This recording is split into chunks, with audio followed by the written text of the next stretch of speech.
두 번째 시간입니다. 5페이지 16번.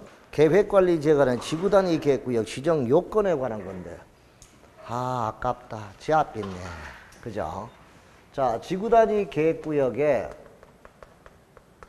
지정의 요건은 이렇게 우리가 이제 볼 수가 있죠.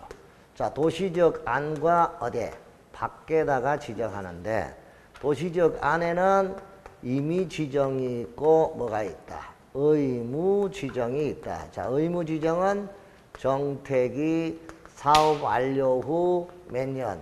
10년이 경과된 지역, 이렇게 우리가 봤습니다. 자, 밖에는 전부 다가 임의 지정인데 요거 우리가 밖에 것 주의를 해서요. 자, 50% 이상이, 전체 면적의 50% 이상이 계획 관리 지역일 것. 그 다음에 이제 거기다가 아파트, 연립주택 건설객이 포함되어 있으면 얼마? 30만 제곱미터 이상. 자, 그 다음에 아연 초자죠. 아연 초자입니다. 그러니까 아파트 연립 초등학교 용지 확보되어 있고 자연 보존권역이다. 그때는 10만 제곱미터 이상. 자, 요거 아연 초자다 하는 거 알아시고, 그 다음에 도시개발구역이다. 개발구역은 도시개발구역은 아연초사 이렇게 우리가 봤죠. 그래서 아파트 연립 초등학교 용지 4차로 이상의 도로 확보 계획이 있다. 그때는 10만 제곱미터 이상. 요거 헷갈리지 말고 정리를 해 두시고요. 자, 그 다음에 두 번째 개발지능지구죠. 자, 개발지능지구는 그 위치 요건이 들어갑니다. 이 면적 요건 플러스 위치 요건이 들어가는데, 그 위치 요건이 우리가 이제 정리를 할 줄 알아요. 그래서 우리가 위치 요건이 주복 특계다. 이렇게 여기서 복지는 복합 특정은 주거 기능이 포함된 거예요. 주복 특계. 그래서 주거개발지능, 복합개발, 특정개발지능지구는 계획관리지역에 위치할 것. 자, 그 다음에 이제 산유복 개생농이라고 했죠. 이걸 우리가 이제 정리하시면 산업유통개발지능지구하고 복합개발인데, 이때 복합은 주거 기능이 없는 거예요. 주거 기능이 없는 복합이다. 그래서 산유복 계획관리, 생산관리, 농림지역에 위치할 것. 자, 그 다음에 관휴조, 관광휴양개발지능지구는 도시지역 밖입니다. 도시지역 밖이니까 그 밖이 우리가 관농자잖아. 그래서 관리와 농림지역, 자연환경 보존지역에 위치하고 있을 것. 이 위치 요건, 이것도 놓치지 말고. 자, 그 다음에 이제 용도지구를 폐지를 하고, 폐지해서 지구단위 계획으로 대체하려는 지역. 자, 이 경우가 이런 지구단위 계획구역 지정 요건에 관한 문제가 되겠죠. 자, 그렇다면 지구단위 계획구역 지정 요건으로 맞지 않은 것. 자, 지정하고자 하는 지역에 공동주택, 아파트, 연립주택 건설 계획이 포함되어 있다. 자, 아연, 그쵸? 아파트 연립은 계획되어 있다. 그러면 30만 이상 맞고요. 아파트 연립 계획이 포함된 지역에 각각의 토지 면적이 10만 이상이고 총 면적이 30만 이상이면 그것도 대상이 됩니다. 자, 각 토지는 국토부 장관이 정하는 범위 안에서 위치하고 국정이 정하는 규모 이상의 도로로 서로 연결되어 있거나 연결도로에 설치가 가능해야 됩니다. 오케이. 지정하고자 하는 지역에 공동주택 중 아파트 연립주택 건설 계획이 포함된 경우로서 지구단위 계획구역의 수도권 정비계획법에 성장관리권역인 경우는 10만 제곱미터 이상 했는데, 아파트 연립계획이 수립되어 있고 무슨 권역? 자연보존권역이죠. 성장관리권역이 아니고 무슨 권역? 자연보존권역이니까 바로 성장관리권역. 그게 틀렸죠. 5번 지정하고자 하는 지역에 공동주택 중 아파트 연립주택 건설 계획이 포함된 경우로서 지구단위 계획구역에 초등학교 용지를 확보하고 교육청의 동의를 얻은 경우는 얼마다? 10만 제곱미터 이상. 아연, 초, 자. 그렇죠? 10만 이상입니다. 정답은 4번이 정답이다. 이렇게 보겠네요. 한 문제 풀기 위해서 이렇게 정리를 다 해야 되네요. 자, 17번입니다. 자, 국계법상 개발지능지구 안에 지구단위 계획구 지정 요건에 맞지 않는 것. 자, 개발지능지구 안에 지구단위 계획구의 지정 요건입니다. 여기 문제 17번에 관련된 내용이네요. 지정하고자 하는 지역에 공동주택 아파트 14개가 포함되면 30만 이상 맞고요. 주거개발, 복합개발, 특정개발진흥지구가 계획관리지역에 위치해야 된다. 주복, 특계. 그래서 주거와 복합과 특정개발진흥지구는 계획관리지역에 위치할 것. 맞네요. 산업유통개발과 복합개발진흥지구가 계획관리지역, 생산관리, 농림지역에 위치할 것. 산유복, 개생농. 맞습니다. 관광유한개발진흥지구는 도시지역 밖에 위치할 것. 맞네요. 아파트 14개기 건설계획이 포함된 경우를 제외하고는 10만이 아니고 3만 제곱미터입니다. 그래서 17번은 기타는 3만이죠. 그래서 5번이 틀렸다 하는 걸 볼 수 있겠습니다. 좋아요. 자, 문제 18번입니다. 이렇게 뭐 길어. 지문이 엄청 기네. 지구단위 계획구에 관한 건물을 건축하려는 자가 그 대지 일부를 공공시설 또는 기반시설 중 학교와 해당 시설 조례가 정하는 기반시설의 부지로 제공할 때는 지구단위 계획구역으로 건폐율, 용적률, 높이 제한을 완화하여 적용할 수 있다. 그 기준으로 틀린 것은 어느 것이냐 하는 문제죠. 자, 여기는 서부노트 72페이지를 펴시고 제일 밑에 있으니까 그대로 펴놓고 보도록 하죠. 1번.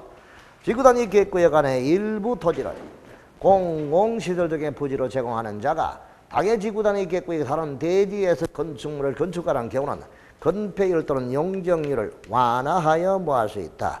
적용할 수가 있다 했는데 지구단위 계획구역에는 일부 토지를 공공시설 등의 부지로 제공하는 자가 지구단위 계획구역 안에 다른 대지에 건물을 건축한다.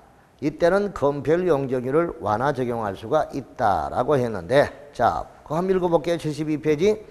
지구단위 계획구역에 관한 건물을 건축하는 그 대지 일부를 공공시설 또는 기반시설 중 학교와 조례가 정하는 기반시설 부지로 제공할 때는 그 건축물에 대하여 지구단위 계획으로 다음 비율까지 건폐율 용적률을 높이지 않을 완화적 다만 지구단위 계획 일부 토지를 공공시설 등의 부지로 제공하는 자가 당해 지구단위 계획구역 안에 줄치고 다른 대지에서 건축물을 건축하는 경우는 이호의 비율까지 용적률을 완화 적용할 수가 있지 건폐율까지 완화되는 것은 아니죠. 와, 이래 나오면 틀릴 수가 있겠네요. 그래서 여기는 1번이 정답입니다. 뭐 때문에 틀렸냐? 건폐율은 아닙니다. 뭐만? 용적률만 완화 적용이다. 오케이? 와, 이거 책 안 보면 누가 알겠노? 그죠? 1번이 바로 정답이라. 완화할 수 있는 건폐율은 당해용도지역 정된 건폐율 곱하기 1 플러스 공호설 부지 제공면적 나누기 당초 대지 면적 이내 범위 안에서 완화. 그 밑에 공식 그대로 옮겨놨으니까 맞고요.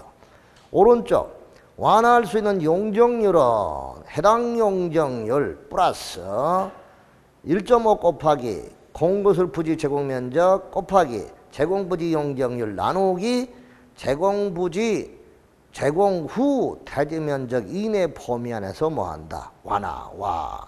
그 다음에 완화할 수 있는 높이는 제한된 높이 곱하기 1 플러스 제공면적 나누기 당초 대지 면적 이내 범위 안에서 완화할 수 있다. 오케이. 공식대로 나오죠. 5번 시장군수가 지구단위 계획구역 안에 토지를 공호설 부지로 제공하고 보상을 받은 자 또는 그 포괄 승계인이 반환 금액을 반환할 때는 자치단지 조례로 정하는 바에 따라 당해 건물에 대한 건폐 용적을 높이 제한을 뭐 할 수 있다. 완화할 수 있는데 이 문제를 가지고 계산 문제가 나올 수가 있습니다. 그래서 자, 여기 한번 볼게요. 여기가 대지가 400입니다. 400 중에 100제곱미터를 공공시설 부지로 제공을 했습니다. 자, 이럴 때 여기서 이 지역이 준주거 지역입니다. 자, 준주거 지역이다. 그러면 건폐율의 최대 한도가 이게 70%입니다. 자, 이럴 때 건폐율이 완화받을 수 있는 경우가 얼마까지 완화받느냐 이거죠. 그럼 공식대로 한번 해봐요. 72페이지에 공식 그대로 하면 적용되는 건폐율 곱하기 뭐라고 했죠? 자, 곱하기 자, 1 플러스 뭐라 했죠? 1 플러스 무슨 면적? 제공면적입니다. 무슨 면적? 제공면적. 그리고 나누기 무슨 면적? 당초대입니다. 자, 그럼 제공면적이 100제곱미터. 자, 나누기 당초 대지 면적 400입니다. 자, 그러면 자, 이게 얼마가 될까요? 자, 요게 바로 1.25가 되죠. 요거 계산하면. 그럼 여기다가 곱하면 얼마? 87.5%. 이게 건폐율 완화되는 경우. 이런 문제가 충분히 나올 수가 있는 건데, 일단 원론적으로, 교과서적으로, 법적으로 공식을 그대로 정리한 거니까 원칙을 잘 알아두는 게 좋겠습니다. 정답은 1번입니다. 19번입니다. 국계법상 지구단위 계획구역 안에 지구단위 계획으로 완화할 수 있는 건축 기준으로 올바르지 않은가. 지구단위 계획구역 안에 건물을 건축하고자 하는 자가 건축법에 의한 공개공기 공간을 의무면적을 초과하여 설치한 경우는 당해 건축물에 대하여 지구단위 계획구역으로 용적률 높이 제한을 완화하여 뭐 할 수 있다? 적용할 수가 있죠. 오케이. 자, 완화할 수 있는 용적률은 건축법에 따른 용적률 플러스, 자, 그 다음에 당해 용도지 시행되는 용적률 곱하기 의무 면적을 초과하는 공개공기 공간의 면적의 절반 나누기 대지 면적 이내의 범위 안에서 뭐 할 수 있다? 완화할 수가 있다라고 하는데, 자, 지금 여기서 우리가 보니까 지구단위 계획구역 안에 지구단위 계획으로 완화할 수 있는 경우죠. 자, 그러면 용적률의 완화는 당해 용도지 시행되는 용적률 플러스 1.5 곱하기 제공하는 면적 곱하기 제공부지 용적률 나누기 제공 후 무슨 면적? 대지 면적이 됩니다. 그럼 이거는 옛날 공식이니까 이거 2번도 틀렸네요. 3번 1번의 경우 완화할 수 있는 높이는, 자, 완화된 높이 플러스, 자, 51조에 의한 높이 곱하기 의무 면적을 초과하는 공개공기 공간 면적의 절반 나누기 대지 면적. 자, 이거는 전부 다 옛날 규정이네요. 그래서 2번하고 3번은 이거는 수정이 덜 된 내용입니다. 그래서 2번하고 3번은 현실에 맞게 73페이지 공식대로 고쳐야 됩니다. 그래서 이거는 잘못됐습니다. 4번. 지구단위 계획구의 지정 목적이 한옥마을을 보존하는 경우 차 없는 거리를 조성하고자 할 때는 주차장 얼마까지? 100%까지 완화 적용. 맞네요. 자, 4번. 도시지역의 개발진흥지구를 지정하고 당해 지구를 지구단위 계획구역으로 지정한 경우는 지구단위 계획구역으로 당해 용도지역에 적용되는 용적률 150% 이내에서 완화한다. 150%가 아니고 120%입니다. 얼마입니까? 자, 여기는 120% 범위 안에서 뭐하다? 완화. 자, 그래서 요거는 여러분 교과서에 있는 거예요. 교과서에 있어요. 그래서 여기는 150%가 아니고 얼마예요? 120%. 200도 아니에요. 얼마라고? 120%. 그래서 5번 틀렸습니다. 그럼 여기는 2번, 3번, 5번이 다 틀렸다. 아예 2번, 3번은 아예 공식 자체가 잘못됐고, 자, 5번은 내용이 틀렸고, 그래서 물론 정답의 포인트는 5번으로 했습니다만은, 자, 2번, 3번도 공식 자체가 틀렸다 이 뜻입니다. 알았죠? 요거 체크하시고요. 자, 20번입니다. 지구단위 계획구역 안에 완화하는 적용되는 건폐율 용적률을 최대한대로 오른 것은 어느 것이냐? 지구단위 계획구역과 지구단위 계획구역 안에서는 당해 용도 지역 지구에 적용되는 건폐율을 150%, 용적률 200%를 각각 뭐 할 수 없다?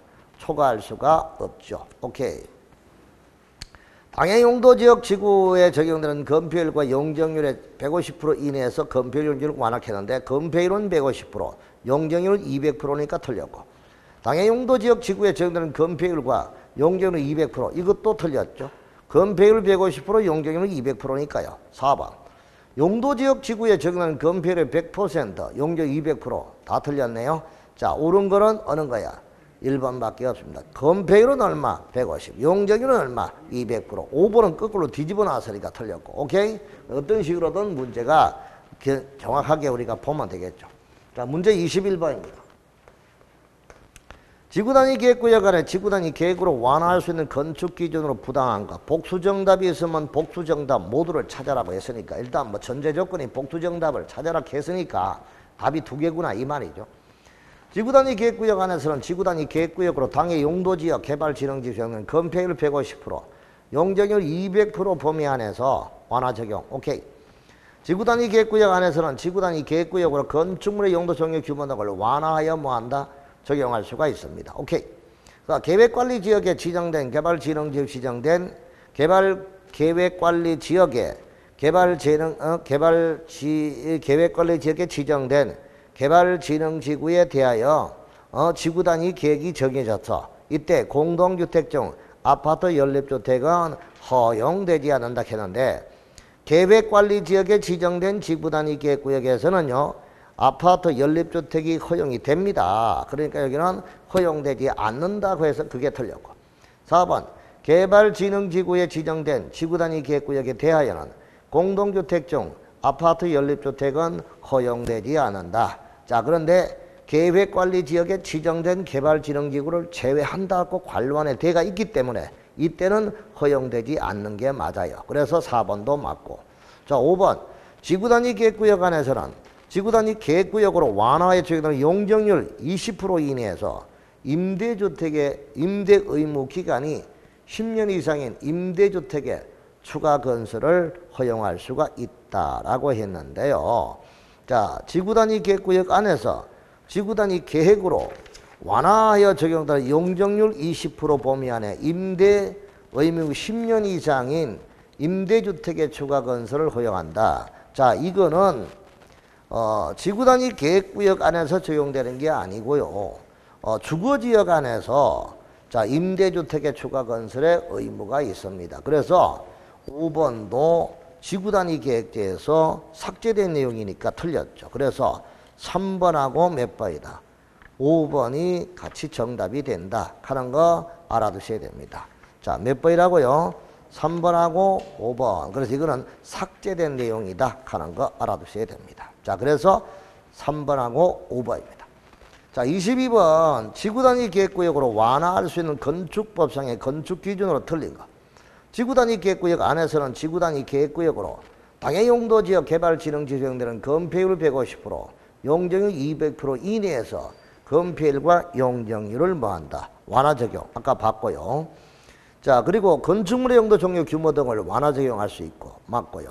그 다음에 아까 계획관리지역에 지정된 개발진흥지구에 지정된 지구단위 계획구역, 계획관리지역 안에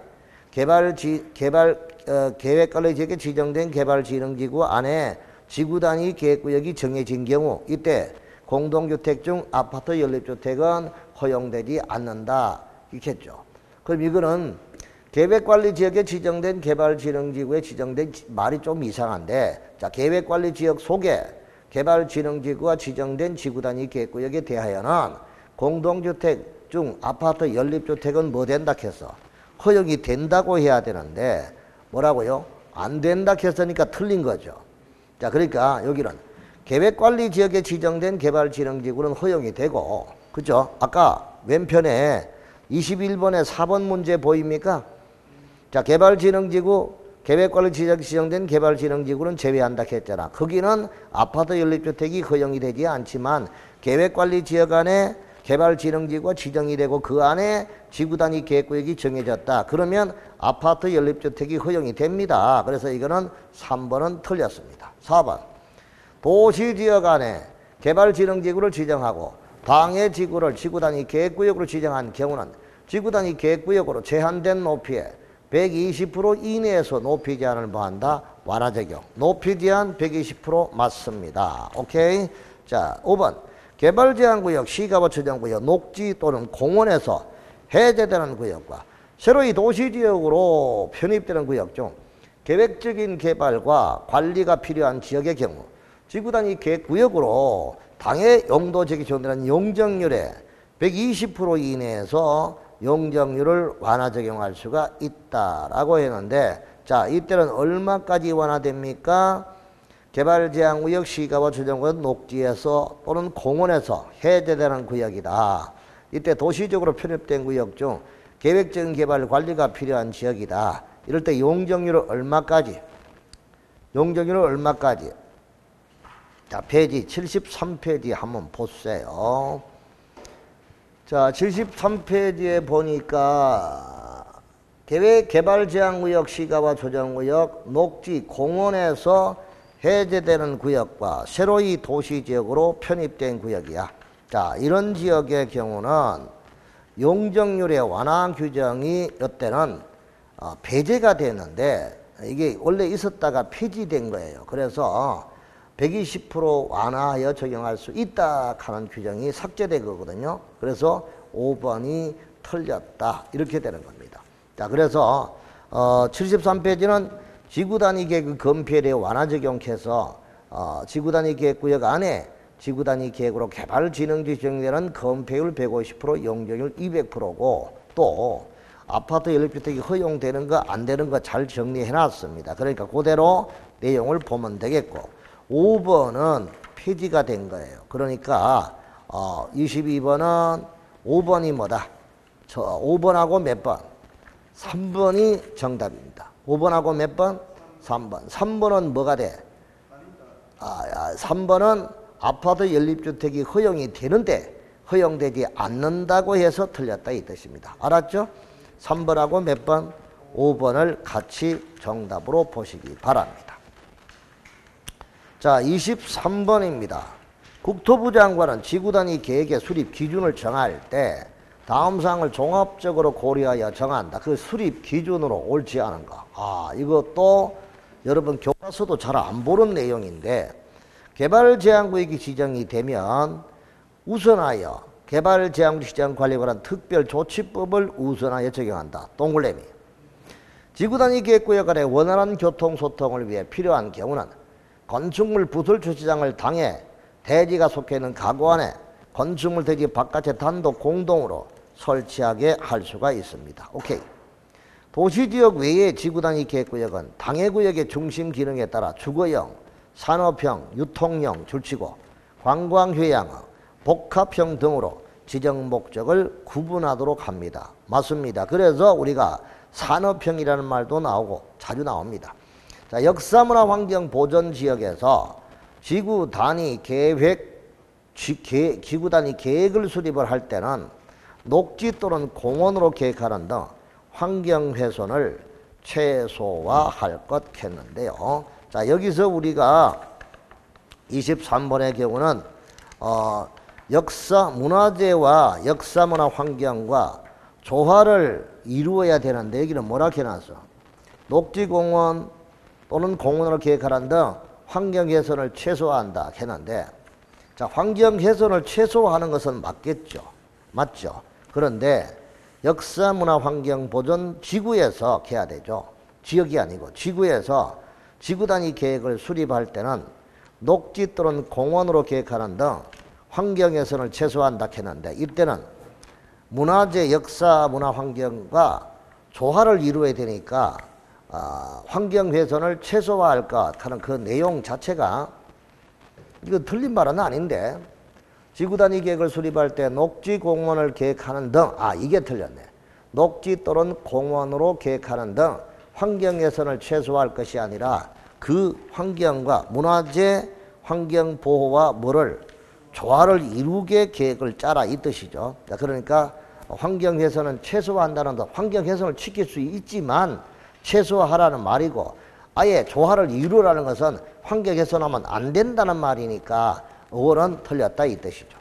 자, 5번 지구단위 계획의 내용 중 기존의 용도지역 지구의 용적률이 높은 용도지역 지구로 변경하는 사항이 포함되어 있는 경우 변경되는 구역의 용적률은 기존의 용도지역 지구의 용적률을 적용하되 공공시설 부지의 제공 현황을 감안하여 용적률을 뭐할 수 있도록 완화할 수 있도록 뭐한다? 계획할 수가 있다. 그래서 이것은 용적률은 뭐한다? 완화하는 건 맞죠. 그러니까 용도지역 지구구를 용적률이 높은 지역으로 변경하는 사항이 포함되어 있을 때 이때 용적률은 구역의 용적률은 그 완화되는 기준에 맞게 계획을 짤 수 있다. 맞아요. 그래서 틀린 것은 몇 번이다. 여기는 4번이 되나요? 자, 24번 관례국기법상에 관한 설명으로 타당한 거. 자, 이거는 상당히 또 포괄적인 문제인데 마지막 부분 우시는 허가구역 내 일종 일반 주거의 토지 180제곱미터 허가받지 않고 거래계약을 체결하여 2년 이하 징역 토지가격의 30% 금액에 의해 벌금형이다. 이거는 토지거래 허가제에 관한 내용이네요. 그렇죠. 자, 이거는 일종 일반 주거의 토지 180제곱미터 허가받지 않고 했는데 자, 우리가 허가 기준 면적 나온 김에 한번 볼게요. 자, 주거는 어떻게? 180, 상업은 얼마? 200, 공업은 얼마? 660, 녹지는 얼마? 100. 자, 미지정은 얼마? 90입니다. 이게 도시적 아니고 밖은 얼마? 농지는 얼마? 500. 자, 임야는 얼마? 자, 임야는 1000. 그리고 산은 얼마? 250이에요. 자, 그런데 이 기준에서 10% 이상 얼마? 300% 범위 안에서 뭐 할 수 있다? 조정이 가능하다 이거죠. 그럼 여기서 한번 볼게요. 이 기준 면적을 우리가 토지거래 허가제라는 개념을 정확히 봐야 돼. 토지거래 허가제라는 것이 뭐냐? 토지거래 허가제는 자, 허가 구역 내에 자, 기준 면적을 초과하는 자, 토지에 대한 소유권과 지상권의 이전 설정에 관한 자, 이거 참 중요한 말입니다. 유상 계약 또는 예약을 체결하기 전에 체결 전에 허가관청으로부터 허가받아 계약을 체결하는 제도, 이게 완벽한 토지거래 허가제. 이 개념만 알면 토지거래 허가제 다 맞출 수 있어. 자, 반드시 허가구역 아닙니다. 그럼 허가구역이 아니면 허가받을 필요 없습니다. 기준 면적을 초과하는 겁니다. 방금 1번 문항 왜 맞지 않느냐? 180을 초과해야만 허가 대상이니까 180까지는 허가받을 필요가 없다 그 말이에요. 그래서 1번은 답이 틀린 거라고. 아시겠어요? 181부터 허가 대상이지 180까지는 허가받을 필요 없다 이거야. 알았죠? 좀 알고 해야 돼요. 대충 하지 말고. 자, 토지에 대한 겁니다. 그럼 하나 물어볼게요. 황금희 씨. 1번. 주거지역의 기준 면적이 180이잖아요. 그럼 1번이 맞는 거요? 틀린 거요? 예, 갔다 오니까 모를 가서 내가 다시 한 번 묻는 거야. 우실은 허가구역의 일종 일반 주거의 토지 180을 허가받지 않고 계약을 체결해서 2년 이하 토지가액 30% 벌금형을 받았다 하면 맞는 거야, 틀린 거야? 주거지역은 180인데 180을 초과하는 토지란 말이야. 초과를 안 하기 때문에 180까지는 허가 안 받아도 된다 그 뜻이야. 그러니까 이거는 잘못된 거죠. 벌금을 받을 필요 없습니다. 허가 안 받아도 되니까. 자, 그 다음에 요거 여기 봐. 잘 봐요. 토지에 대한 거야. 그러면 건물은 허가 안 받죠. 여기 건물은 허가 안 받아. 이게 허가구역이야. 그럼 땅은? 장서씨 이때는 왜 하노? 받아야지. 그럼 받아야 되잖아. 땅에 대한 건 받아야 되니까 건물은 안 받는다 하더라도 땅에 대한 허가 받고 건물과 같이 등기해야 되는 거야. 아시겠어요? 결국은 받으라는 뜻이야. 아시겠죠? 자, 그 다음에 소유권과 뭐예요? 지상권이니까 전세권 이런 거는 아니죠. 자, 그 다음에 이전과 설정. 소유권은 이전이고 지상권은 설정이잖아. 설정에 관한 무슨 계약이야? 유상계약. 자, 그럼 여러분 민법 시간에 계약의 종류가 자, 계약의 종류는 15가지가 있지. 상무계약이 있고 편무계약이 있고 잘났다. 자, 유상계약이 있고 무상계약. 유상계약이 어떤 건데?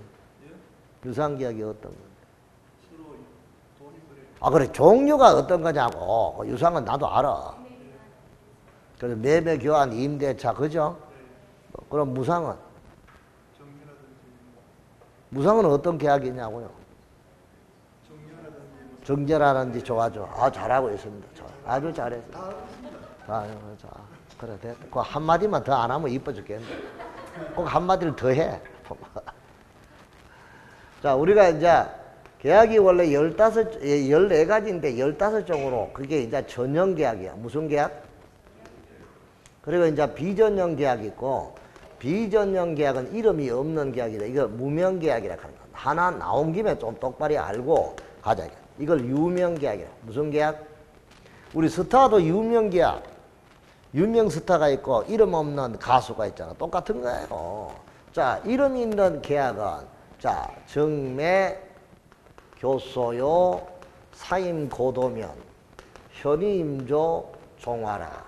이렇게 해서 14가지에다가 최근에 나온 게 여행계약 이렇게 해가지고 이게 하나 더 추가돼서 15개. 원래 14가지.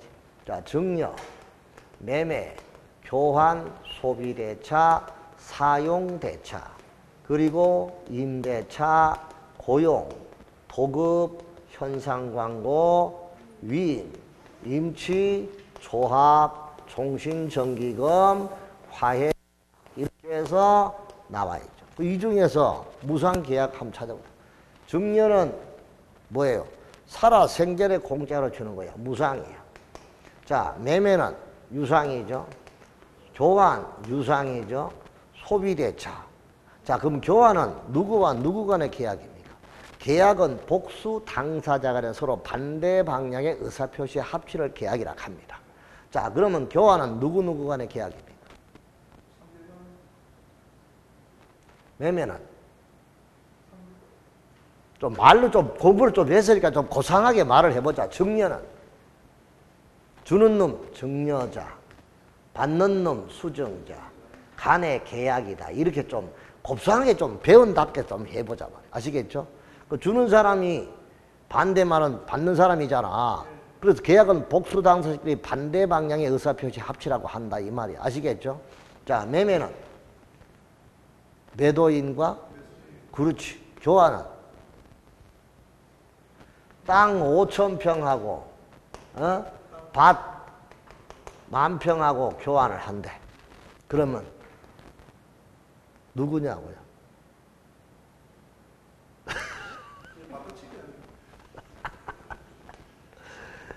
이런 말이 안 나오잖아. 안 나오면 당사자 간의 계약이라 하면 돼. 교환 당사자 간의 계약. 오케이? 그러면 해결되는 거야. 교환 매도인, 교환 매수인 할 필요 없잖아요. 둘 다가 매도 매수인 다 해당이 되니까. 아시겠죠? 당사자. 자, 소비대차는 누구와 누구? 아는데 이제 말로 그렇죠. 소비대주와 소비차주 주자만 붙이면 돼. 여기도 사용대주와 사용차주 하면 돼. 근데 소비대차는 유무상이 있죠? 사용대차는 주로 무상이잖아요. 자, 임대차는 유상이죠? 누구와 누구? 임대인과 임차인. 고용은 고용주와 고용인. 자, 도급은 사장님은 알아야 될 거 아이가. 도급인과 수급인. 그죠? 자, 현상광고. 광고주와 응모자. 자, 그 다음 위임. 위임인과 수임인. 임치. 임치인과 수치인. 조합. 조합은 당사자. 종신정기금. 그죠? 정기금. 정기적으로 주는 거잖아. 이것도 당사자, 매전 당사자 간의 계약이야. 화해 당사자. 오케이? 말이 안 되면 저 당사자 갖다 붙이면 돼. 아시겠어요? 이들끼리의 계약인데 그 중에서 증여라든가 또는 사용대차라든가 또는 상속이라든가 이런 거는 유증이라든가 이런 거는 허가 대상이다 아니다. 공짜니까. 무상이죠? 무상계약은 허가 대상이다 아니다. 아니다. 거기다 뭐까지 포함된다? 예약도 들어갑니다. 자, 그 다음에 체결한 후입니까? 체결 전입니까? 체결 전. 이거는 허가인데 허가는 이때 금지의 해제입니까? 보충형입니까? 여기는 금지의 해제를 하면 안 됩니다. 민법 시간에 단속 규정이 아니고 효력 규정입니다. 무슨 규정? 민법 시간에 단속 규정은 위반해도 무효가 안 되죠. 근데 이거는 효력 규정을 위반하면 뭐가 돼요? 무효가 되잖아. 그럼 이때 갑이 허가구역의 땅을 사고 팔았다 청약과 승낙을 통해서 매매가 이루어졌다 하더라도 이때 매매 효력이 발생하려면 허가관청에 뭐가 있어야 돼? 허가가 있어야 되겠죠. 이 허가가 없이 계약을 체결한 계약 자체는 뭐가 된다? 무효가 됩니다. 그래서 이때 허가는 효력 규정입니다. 그래서 이거는 금지의 해제가 아니고 이때는 순수한 학문상의 허가가 아니고 법적으로 인가락합니다. 뭐라고요? 이것까지 시험 문제 나왔습니다. 공법에서는. 그럼 이거 하나만 알면 토지거래 허가제 다 알잖아요. 자, 어느 구역 안에? 허가구역 안에. 허가구역이 있다, 허가구역 아니다 하면 상관은 허가구역 아니다, 허가 받을 필요 없고 기준 면적을 뭐 한다? 초과하는 토지. 허가구역이 아니라도 기준 면적을 초과하는 토지가 아니면 허가 받을 필요 없습니다. 자, 그 다음에 뭐에 대한? 토지에 대한 뭐? 소유권, 지상권. 소유권, 지상권이 아니, 그럼 허가구역이고 기준 면적 초과했다. 토지에 대한 전세권은 허가 대상이 아니죠. 무슨 말인지 알겠죠? 임차권도 아니야. 뭐야? 소유권은 무슨 권? 지상권. 이것까지 전체 놓치지 말고 이게 허가제라고. 이거 정확하게 알아두면 된다 그 뜻이죠. 자, 그러면 1번은 틀릴 거고 2번 최씨는 도시지역 내 건축을 위한 개발행위를 허가받지 않았다. 그럼 개발행위 허가 안 받으면 3-3. 3년 이하 징역 또는 3천만 원 이하의 벌금형에 처하니까 틀렸고 3번 박씨는 농림지역 내 건폐율 40%, 용적률 80%를 초과하여 숙박시설을 설치하여 2년 이하 징역 공시지가 30%의 벌금형을 받았다. 용도지역 안의 행위제한 위반은 2년 이하 징역 또는 2천만 원 이하의 벌금형입니다. 틀렸다. 이 시는 관리지역이 농림지역으로 변경 고시된 것에 불복하여 국토부 장관에게 고실로부터 1월 이내에 이 신청을 제기했다 했는데 농용도지역 지정에 대한 행정심판 규정은 법적으로 규정이 없습니다. 틀렸고 장씨는 허가받은 토지를 허가받은 목적과 다르게 이용을 하여 토지 취득 가액의 100분의 5에 상당한 금액의 이행강제금의 납부고지를 받았다 했는데 자 목적과 다르게 이용을 했다. 자 10방치 7임대 5변경이다. 자 한마디로 이거죠. 허가받은 목적과 다르게 이용을 했다 하면 100분의 5에 해당하는 무단 변경이거든요. 그래서 이행강제금의 납부입니다. 납부. 토지 취득가액의 100분의 5다. 자, 보게 들어봐. 10방치, 7임대, 5변경. 허가받은 목적과 다르게 이용했으니까 다른 목적으로 변경한 거죠. 그러면 100분의 5입니다. 맞아요. 정답은 몇 번? 5번인데 이거는 내가 과거에 만들어진 문제인 것 같아요. 그래서 뭐 문제는 크게 틀린 거 아니지만 어쨌든 간에 공법에서 벗어난 게 부동산 중개 거래 신고에 관한 법으로 넘어간 게 1번하고 5번이니까 자 이거는 문제가 현실에 조금 빠듬어야 되는 그런 부분이다. 내가 다 못 봤네. 아무튼 문제 자체는 뭐 틀린 게 없으니까 알아두시기 바랍니다. 25번 타인 토지의 출입 등에 관한 규정으로 부당한 것. 국장, 시도의사, 시장, 군수나 도시군 계획, 시설사업의 시행자는 도시군 계획이나 광역, 지도사, 도시군 계획, 시설사업에 관한 조사 측량을 위해 필요할 때 타인의 토지에 출입하거나 일시 사용할 수 있으며 장애물을 변경하거나 뭐 할 수 있다. 제거할 수 있다. 오케이? 타인 토지에 출입하고자 하는 자는 시장, 군수의 허가를 받아야 되고 행정청이 아닌 경우라고 했죠. 출입하고자 하는 한 7일 전까지 소유자, 점유자, 관리력의 일시와 장소를 통지한다. 오케이. 자, 그러면 25번은 여기 선생님이 정리할 때 한번 빨리 한번 후다닥 보고 갑시다.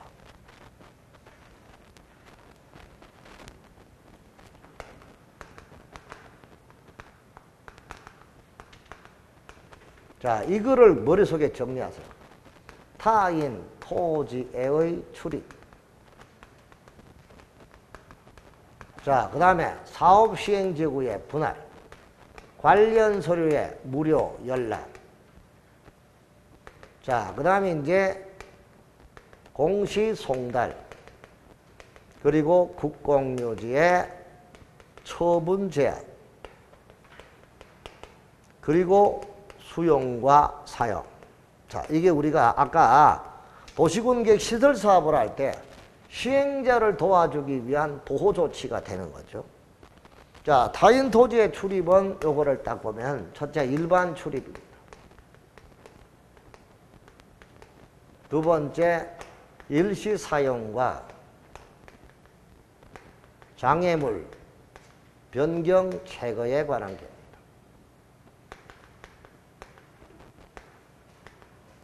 그 다음에 세 번째 출입 제한입니다.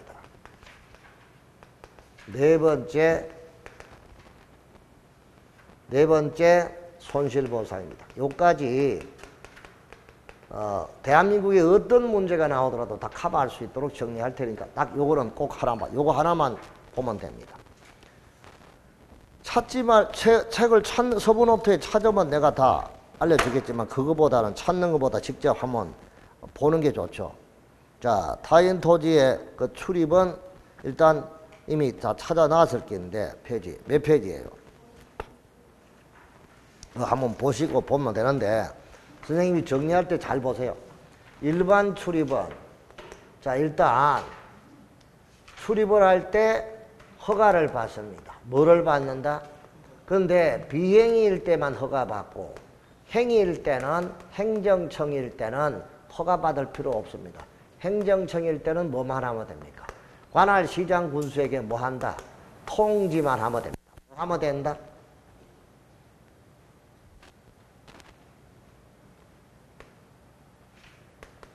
행정청이 시행자일 때는 뭐 한다?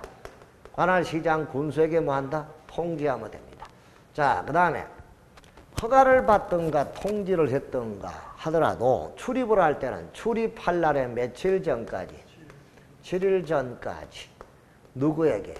점유자, 소유자, 관리인에게 뭐 합니까? 이 사람에게 통지하고 출입해야 됩니다. 뭐 하고? 여기 통지는 관할 시장 군수에게 통지하는 거고 행정관청이 자 여기 통지는 점유자 소유자 관리인에게 통지하는 거다. 오케이? 자, 그 다음에 일시사용과 장애물 변경 제거를 위한 출입입니다. 이때는 허가받는 게 아니고 동의받아야 돼. 뭐 받아야 돼? 동의를 받아야 되는데 거소, 주소, 불명으로 동의를 받을 수 없다. 그럴 때는 행정청일 때는 위와 같이 관할 시군에 통지하면 돼요. 비행은 역시 위와 같이 뭐 받아야 돼? 시장군수에 뭐 받아야 돼? 허가 받아야 돼. 허가 받고 그 다음에 변경 제거할 날에 며칠 전까지 3일 전까지 점유자, 소유자, 관리인에게 통지하고 변경 제거해야 한다. 오케이. 그래서 7.3입니다. 다 같이 7.3 시작. 출입제한입니다. 일출 전 일몰 후죠. 해 뜨기 전, 해가 진 후. 해 뜨기 전과 해가 진 후를 두 글자로 야간. 맞죠? 그럼 야간에 출입을 할 때는 점유자, 소유자, 관리인 필요 없고 점유자의 뭐가 없이 승낙이 없이는 출입을 할 수가 없다. 이거죠. 거꾸로 말하면 점유자의 승낙만 있으면 출입할 수 있다. 여기는 점유자, 소유자, 관리인인데 여기는 점유자뿐입니다. 여기는 소유자, 관리인 그런 말 필요 없습니다. 점유자. 손실보상입니다. 내가 여기에 사과밭을 갖고 있는데 여기다가 공원 만든다고 해서 출입을 했습니다. 사전 잡사를 하기 위해 출입을 했습니다. 사과나무를 베냈습니다. 손실보상 받아야 되겠죠. 이때 보상은 보상협의합니다. 협의가 잘 될 일이 없죠. 보상협의는 누구와 누구? 여기는 행위자가 속하는 행정청 플러스 사업, 시행자가 보상 의무자. 행정청과 시행자가 보상 의무자고, 이 사람하고 손실을 입은 자, 손실 입은 자 간에 보상 협의합니다. 보상 협의가 안 이루어졌다. 그럼 이제 뭐 한다? 재결을 신청. 재결은 관할 토지 수용위원회에다가 합니다. 관할 토지 수용위원회는 시도에 있고 7일의 위원으로 구성이 되어 있습니다. 자, 여기서 재결 결과가 250만 원 주라고 나왔습니다. 왜? 여기서 보상 의무자는 100만 원 줄게, 손실을 입은 자는 500만 원 달라고 한다. 그래서 250만 원. 250만 원 재결을 받고 거기에 불복합니다. 자, 불복하니까 그 다음에 이 신청을 제기하죠. 이 신청은 중앙토지수용위원회에다가 합니다. 중앙토지수용위원회는 국토부에 있고요. 20인 이내의 위원으로 구성이 되어 있습니다. 여기 결과가 얼마? 300만 원 주라고 결정이 났습니다. 이 300만 원의 결과에 불복합니다. 그러면 이제 마지막으로 행정소송을 제기합니다. 자, 이게 우리는 손실보상의 절차입니다. 자, 그런데 재개를 딱 재개해보니까 250만 원이야. 이때 250만 원 받고 이 신청은 30일 이내, 여기도 300만 원 받고 30일 이내 이 행정소송을 제기한다. 근데 여기 가봐야 뻔할 뻔짜야. 300만 원 더 안 준다. 그럼 이거 안 거치고 재결 250만 원의 결과를 받고 바로 소송을 제기할 수 있다. 이때는 60일 이내 소송을 제기. 며칠 이내? 이거를 우리가 이 신청을 안 거치고 제기하는 것을 우리가 행정심판 편의주의라고 합니다. 무슨 주의? 무슨 주의? 행정심판 편의주의. 그러면 행정심판을 이 신청을 거치고 제기하는 것을 우리가 행정심판 전취주의라고 합니다. 무슨 주의? 그래서 우리나라는 원래 전취주의가 이렇게 편의주의로 바뀌었습니다. 그래서 지금은 심판을 거치고도 제기할 수 있고 안 거치고도 제기할 수도 있습니다. 알았어요? 그래서 안 거치고 제기하면 60일, 거치고 하면 30일 내에 소송을 제기한다. 오케이? 자, 참고적으로 행정소송은, 자, 행정소송은 주관적인 소송이 있고, 이까지는 안 나오겠지만 알아두면 여러분들 삶에 아주 풍족해집니다. 주관적인 소송과 객관적인 소송. 내 권리가 침해됐을 때 구제받는 게 주관적 소송. 공익이 침해됐을 때 공익을 구제받는 거, 이것을 우리가 개인의 사익이 침해됐을 때 그걸 구제받는 게 주관적. 공익이 침해됐을 때 그걸 구제받는 게 객관적 소송. 주관적인 소송은 항고소송과 당사자 소송이 있고, 그 다음에 이제 객관적인 소송은 기관소송과 민중소송이 있다. 이렇게 볼 수 있는데, 선거소송 이런 게 바로 여기에 속합니다. 그 다음에 행정기관과 기관끼리 제기하는 소송을 기관소송이라고 하고요.